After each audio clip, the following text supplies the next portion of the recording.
lekukoa. Bazen behin senar emaztea.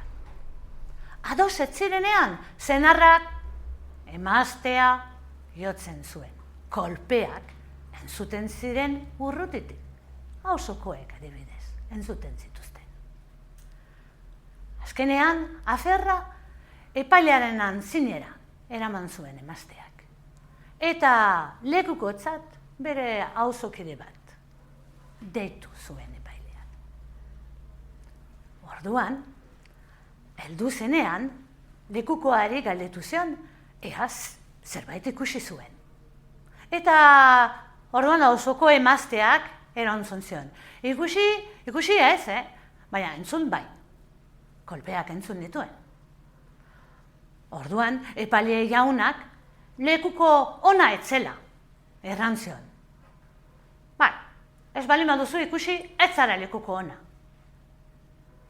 Zoaz hemendik, ez zara geratu behar. Emaztea, auzoko emaztea, altxatu zen, eta ateratzeko kenua egin zunean, puska errandi bat bota zuen. Orduan, epaileak deitu zion. Aizu, emakume, horrelakorik nire hemen nagoenean ez da egiten, Zeba, galdetu zion emazteak. Hombre, puskar bat bota duzu. Nik? Ikusi duzu? Galdetu zion emazteak.